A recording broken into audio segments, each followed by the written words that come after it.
Now then, people, on with my power supply today for my Pi G73. I know it don't look so much, but we're in the mocking state here, you know, mocking it together, seeing it's happy and what have you.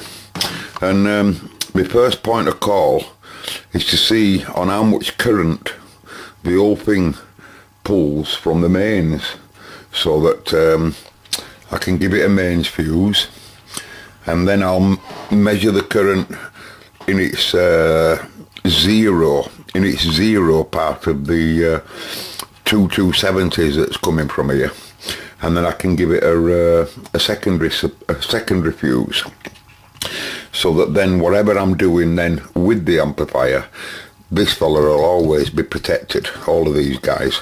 Okay, so he's going to monitor the DC, Sean's meter there, of what the DC be produced on this. This has been off all night. I say that because I tested it last night and it worked perfect. But for me to get a good idea of the surge current, I'll let the whole thing discharge overnight, and that's why we see it at zero there, right? This is going to read the current, so it's not voltage at the moment. It's in 1 amp mode, DC of course. I know it looks like it's in AC there. You dozy. Yeah, sorry, it wants to be in AC. We're looking at mains current. That's why you I got me in each shed then. That's why you see them two probes. You know, mains will come in on the brown, go through the meter up there, and then come back, and then feed the positive into the primary side at transformer. So I've told that meter to be at 1 amp and in AC. So just bear in mind that when it gets to there at 10, right, that's 100 milliamp, right, and I expect it won't go much higher than 200, right, and I'm connected directly to mains, this white plug. It's this white plug that feeds the animal. Okay, so I'm just going to go straight for a go. I'm not interested in Sean's meter now, because it, as you know, it'll take it a while before it'll make any DC anyway. So I just want to know the bump, as I call it, and I can clearly see there it's about 110, but it went up to about nearly 200 mil. And we're very quickly making DC. Very quickly making DC. Remember, it'd be a lot lower than that once it's under load and tubes get activated inside the amplifier. But that's my current. I'm chuffed at that. Mains back off again. Right, so now I know what fuse to put in. 250 volt, 200 milliamp I'll give it. And then anything that's higher than that, the animal will say goodbye. Okay, they don't have fuses in them, you see, at all, and there's no to protect that transformer. Anyway, I'm going to couple the power supply up now to the radiogram, and we'll see if we can hear it making some noise again. Hold me, love me, hold... sorry.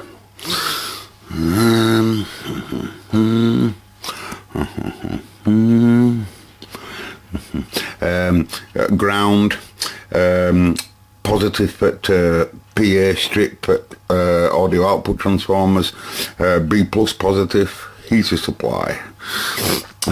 Just a couple of extra grounds here on this cap. I could have soldered them to the top of here, you know. They only have the two capacitor outputs at the end, you know, rather than a ground connection like this fella. So I've ground all them, look, if you can see with my grinder, and made a nice tight fit there on my 2 grounds. Right, can I have input rolling? Probably not this time, no. I think it'd be a good idea just to wake PSU up. I love you all the time. Hold me, love me, hold me, love me. I ain't got nothing but love, babe. Probably come back down again. Good on you, old lad. 8 days a week. 8 days a week. That's 252, 252. Bit of humming there, Fred. Hold me, love me, hold me, love me. Ain't got nothing but love, babe. 8 days a week. There's a bit of humming in there. Where's the humming coming from? Bum, bum, bum. You need my love, babe, just like I need you. Hold me, love me. Where's the humming coming from? I ain't got nothing but love, babe. I can clearly hear a humming.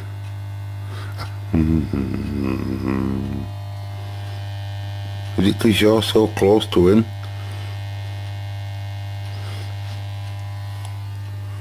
I can hear some humming, folks. You can hear some humming. 8 days a week. 8 days a week. I love you. 8 days a week is not enough to show I care. Love you every day, girl. You're always on my mind. One thing I can say, girl, I love you all the time. Hold me, love me. What's going on there, then? Love me, ain't got nothing but love, babe. Ain't that? There's something wrong there, folks. You see, I'm using exactly the same cap. Something wrong there, isn't there? That's not right. That's not right, ladies and gents. There's something seriously amiss. I ain't got nothing, but it's not serious. But it's serious enough. Stand by, all. Stand by. 8 day. Oh, sorry. I know what's wrong with it. I haven't. As soon as we heard the buzzing and I made that first piece to camera, folks, I says to myself, "Come on, let's get your dinner, old lad. Get your dinner, old lad. After your dinner and a cup of tea, or maybe a cup of oxo, as Chipman would say, we'll suss it out." Now then, last night, I didn't put it on the scope and have a look to see if there's any ripple and stuff, but last night I really spent 5 minutes making sure I've got these pin connections correct, as you do, because we're dealing with 300 and odd volts at first, as you've seen, and it's crucial on mains. I said to myself, it's that your fruitcake, right? This white wire's carrying 6.3 volt heater supply, and it's there wrapped round the bloody high tensions, like a gloit. Anyway, I haven't got my dinner. The dinner's cooking. Excuse me, we're having turkey today. We were having turkey today. Roast potatoes, broccoli and carrots and gravy. We are. And what I'm going to do then is I'm just going to break this. You see, I've got to be careful because he wants 6.3 heaters as well, the recce. Otherwise, recce won't do no, obviously. So I'm just going to undo this. I'm just going to undo this 6.3 here, and I'm going to say to this 6.3, why don't we run you on 6.3 volts DC? Just a test. I don't know whether because it'll draw some current, but it'll tell us straight away whether that is the issue. So if I just run it on DC 6.3 from Tony or Beverly, probably Beverly might have to do it. She probably want a bit more titty, but Tony might be able to do it. We'll see. I'll get me dinner and I'll be back. Excuse me, I interrupt this broadcast to bring you a special announcement on the hi-fi parts department at Cobra Mans. A friend of ours, who's a YouTube member, is looking for this. And you hi-fi people, you must see if you've got one knocking about. Yes, you can see it. It's one bass driver unit for a Mission 70 Mark II. could you please have a look? This is crucially important. This lad really needs one. Now you imagine having a pair of Mission, right, 70 Mark IIs, and you've got no base unit on your left hand side, or even your right hand side. Can you imagine how that poor lad feels? Can you imagine it? Please have a look. It's the least you could do. Please. Carry on anyway. Carry on where we are. Just carry on. Dinner's still cooking, folks. It's what it's like. I mean, you know, I like that. You can't resist. Turn lights out. I'm not going to take my clothes off, folks. You're safe. You know, we're not going in for the bedtime routine. I just want to test these heaters here. So 6.1 DC on the table. As soon as I touch this wire to that white wire, I've just wrapped it around this to stop it from pulling. It now connects directly to this. By the way, I didn't tell you that all of the high tension and the heater low tension is now completely disconnected from the tuner. This EWC85 that's in here for the FM, of course, auto rectifier has been installed, as you can see, and all the other tuners for the mixers, etc., is all disconnected now. Even mains cable, 2 cores gone. So basically now this heater supply, 6.3 in my hand here, 6.1 in my hand, is just going to drive the 2 heaters of these 2 tubes and this EWC83. 2 EL84s and 1 EWC83. He's not doing no. There's no mains to him, there's no to him, he's completely out of there. And that's because we'll just get an idea of how much current these 3 heaters want, and you'll be surprised. Even though we're only at 6.3, I don't know whether the EL84s will work on AC or a DC, but anyway. Oh, look at that, 3 amp. And it'll fall. Yeah, that's okay. Oh, I need your love, babe. Oh, that's okay. I guess you know it's true. Bum, bum, bum. Enough of that, let's hear it. Let's see whether that experiment is working. Right, so...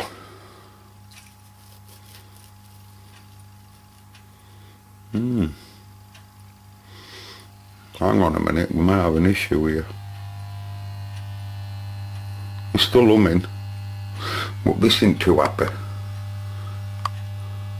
Why are you doing that? Is it because field's the wrong way around? I think the humming is better. Yeah, it must have been because field... Hang on a minute. I've just tried that radiogram on DC, folks, and it doesn't sound so good. It's not right, and I've just had a look on the internet, and the EL84s are not designed to run on DC, only AC. The EWC83 preamp can run AC or DC, but not the EL84s. Just found another Murphy here, 1964. You know, it's called a XWO, Murphy Stereo Radiogram, with a Gerard.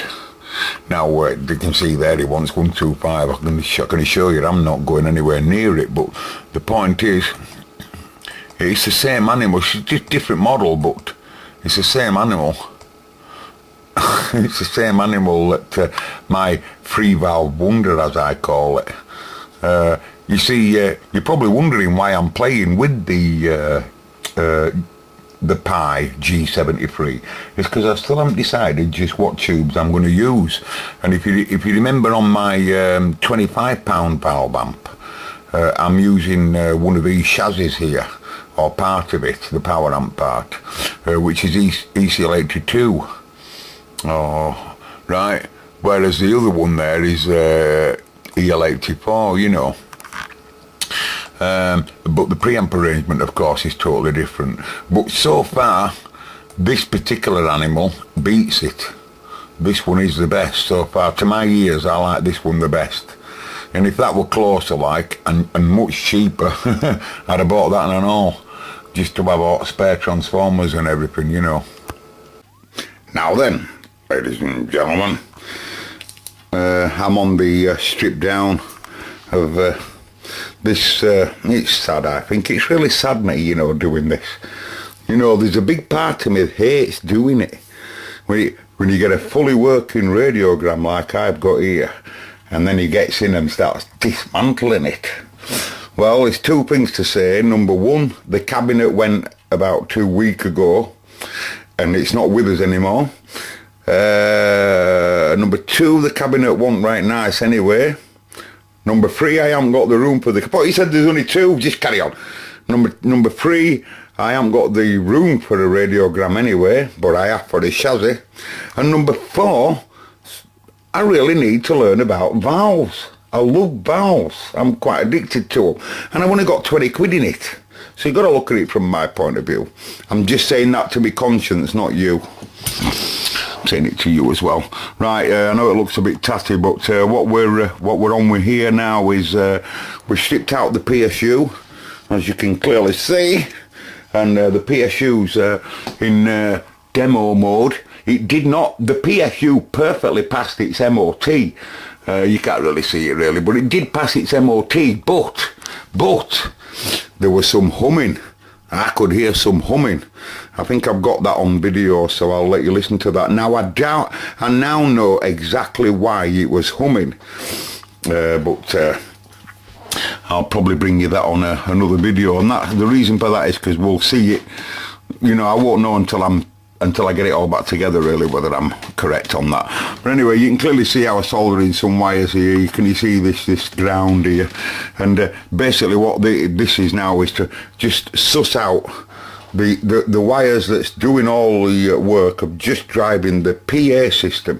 I've now robbed all the tuner stage, and then I woke it up then.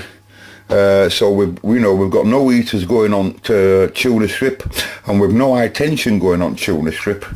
Just going to be pulling these controls out because they have to come with me for testing. I think that's the I think he's the I'm not sure whether he's the balance. I think he was the balance, I can't remember, and he was the tone. But I can't just remember that, isn't it? It's irrelevant. And he was volume, which is it's on his way of coming out, right? They've made it very difficult for me because on front panel here they've riveted. They've used loads of screws, but for whatever reason they've decided to put rivets in middle run.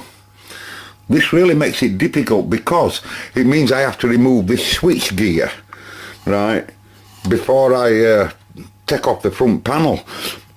Otherwise I'll have to you know, you can see that wiring arrangement there goes all the way through the front panel over to Beverly there. Can you see? I either unsolder it all at this end, or I unsolder it all at this end, or I just pop the front panel off and it'll just pull out.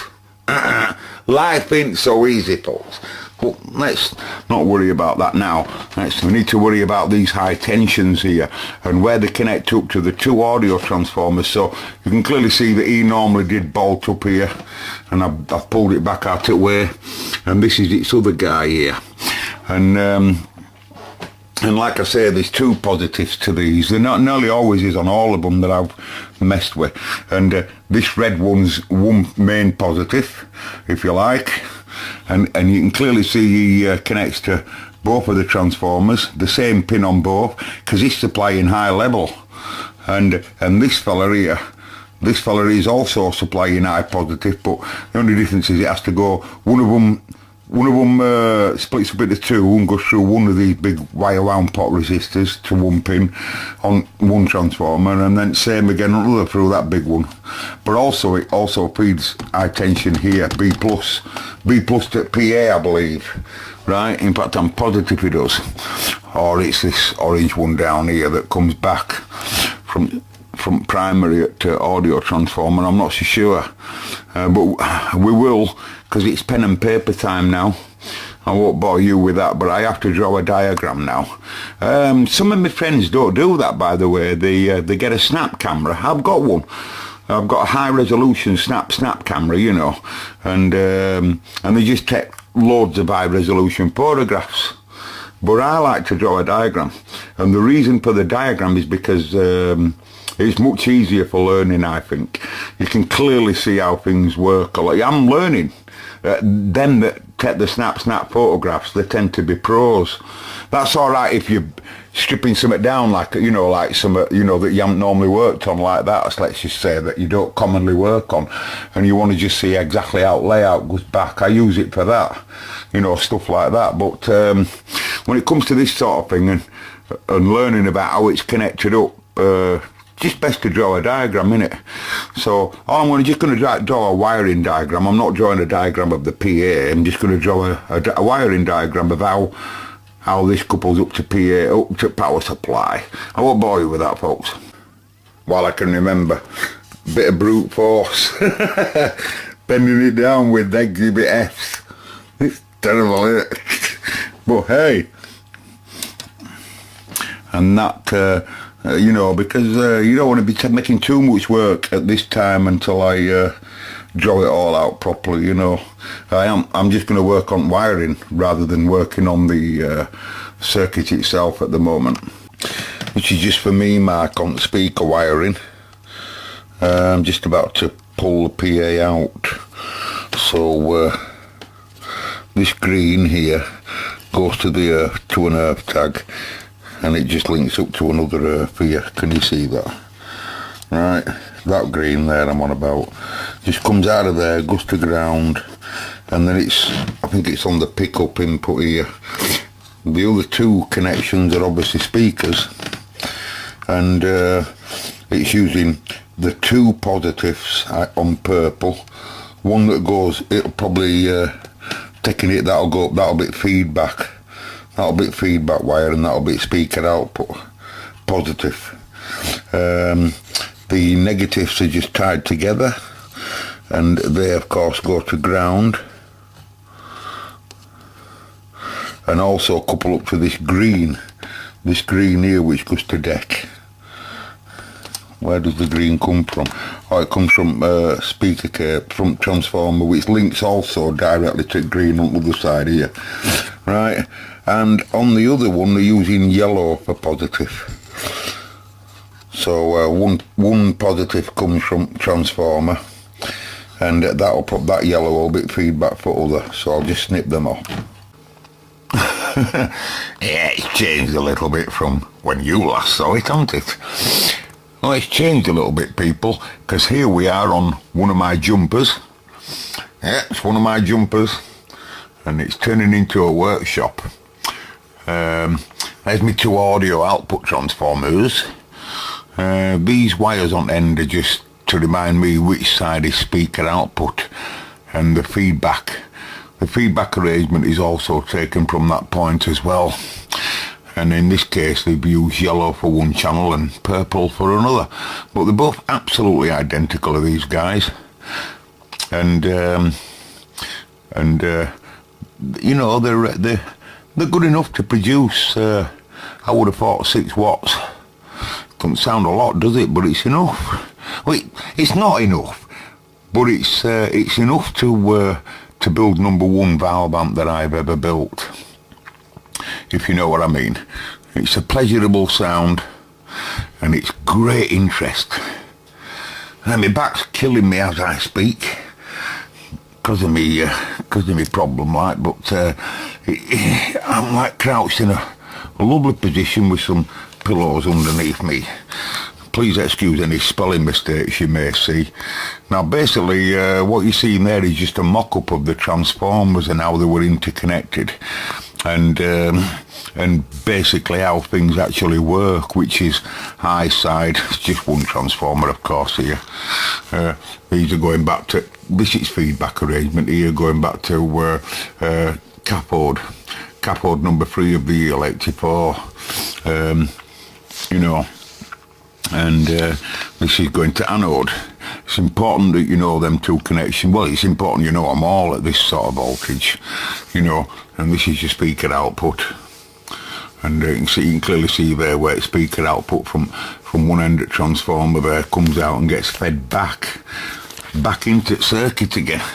Now I've just been cleaning it with some hydropropanol, and you have to be careful, like, because I knew it had happened, but as you clean it, like, I just wanted to look at the tolerance of these resistors, and what surprises me is every one of them are at 20% silver, as you can see there, you know. Now, that's pathetic outside of today. I would have thought that in 1960s, when this were made, 5% resistors would have been probably very expensive. Well, when we rebuild this and give it new caps, and we're going to go for new resistors as well. I wasn't going to do really. My plan was just to recap it and build it all on I don't want to build it on a board. I want to build it point to point, bird's nest, what they call bird's nest, point to point, the old-fashioned way. That's what I want to do myself. But it'll have to have new caps, of course. But and new valve holders. I hate they're not bad, but I'm going to give it better valve holders than what we've got here. And I'm going to have the preamp. I don't like this preamp arrangement, to be honest. I don't like it. I don't like the idea of using one tube and having it doing one channel and the same tube doing another channel. We get what we call crosstalk modulation, and that's not a good idea, I don't think. And also, I've read about the fact that even though there's two separate tubes in the EWC83, they're both not exactly symmetrical. The design's symmetrical, but apparently they do not perform exactly symmetrical. Frequency response, audio output, audio input, are ever so slightly different between channels. Only slightly. Now, I know that the balance control will probably cancel any amplitude differences, but I'm not clever enough really to be able to design a circuit that would work with this. So, but there's loads of circuits on the internet. But what I'm going to do is I'm going to draw it all out. That's my mission now. That's, like I said, that's just a paper diagram. And I don't know where I put other one, but I made another one of I don't know where I put it.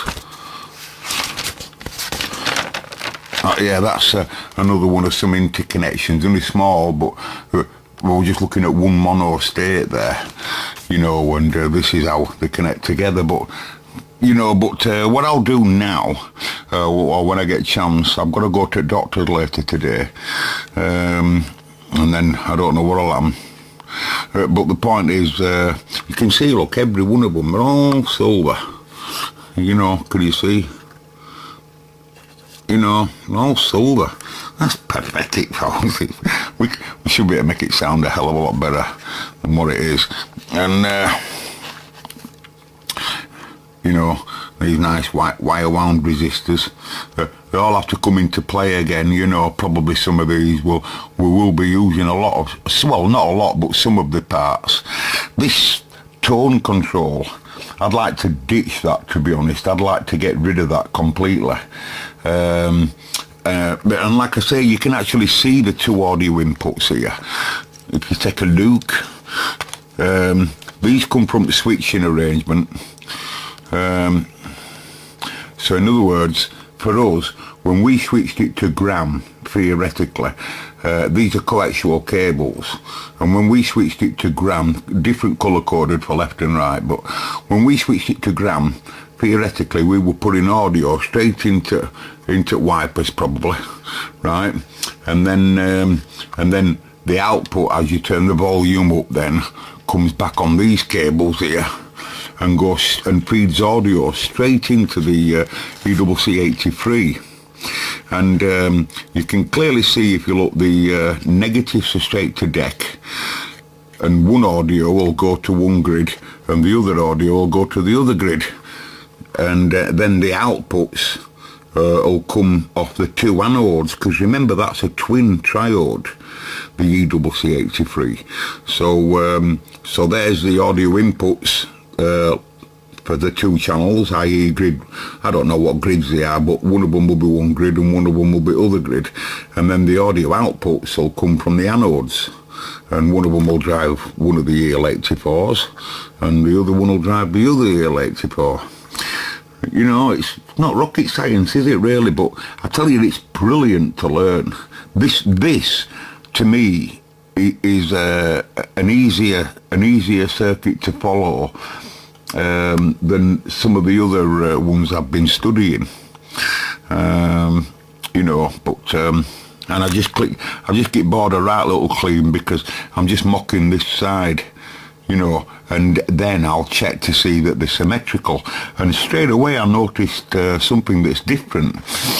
On the EL84 on this one, these are the pins, by the way, for your studying purposes. You can see the space, this is EL84, and you can see the space in the middle there, and might be a bit confusing, but on the other one the space is in a different place.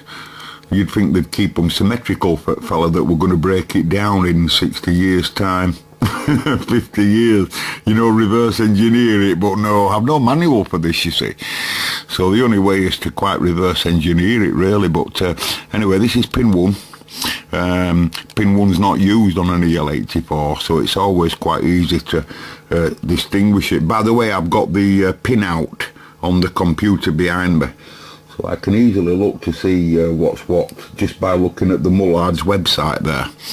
And this is pin 1, pin 2, pin 3, which is the feedback, pin 4, which is ground in this case, okay, and then pin 5, which is heater. Now on the other fella, the anomaly, I can never say that word. Start again. Pin 1. Hold on, where am I? Let me just put my glasses on because I'm getting as blind as a bat in my old age. It's an amplifier we're working on. Right then, so pin 1 not being used, as you can see. 2, 3, 4 is heater here, and 5 is ground, right? Whereas pin 4's ground on the other one. Now I can assure you I will not be doing that. Both valves, I don't really think it, at first I thought they were connected in series, but it really, I wouldn't have thought that matters. It won't make probably a blind bit of difference, that. You know, as long as the heater gets 6.3 volts on pin 4 and 5, I wouldn't have thought it'd make a blind bit of difference. But that's how they've done it. But normally they don't. They normally keep them on the same pins, you know. But anyway, look, you see that 1, 2, 3, 4 is deck, right? And on this one, look, 1, 2, 3, 4, 5 is deck, right? Can you see that? And it's possible that you know, because that line there, if you look underneath on that, where the white wire, this is the feed. That white wire is the feed that comes from the power supply, theoretically, along with the other chain of the other receiver valves. But if you look at it, can you see the white wire? Right, and this also white wire comes up and it feeds heater to the EWC83, you see. Let me give you that there like that, and you can see that white over top. And he's just delivering heater. Like I say, you know, looks filthy when you really see it now, doesn't it? Well, like I say, you know, it'll be totally different. Like, I'm looking forward to carrying on reverse engineering that, because now I've got to draw all of that out. Anyway, catch you later, ladies and gentlemen. I'm going to get a bath. Can you smell me? Can you smell me right now? Just have a smell. No, that's isopropanol, you can smell that. That's not me. God almighty, you're dead cheeky, you liar. No, I'm going to get it back anyway. And then I'll see you after the doctor's had a word with me. May the force be with you. Goodbye!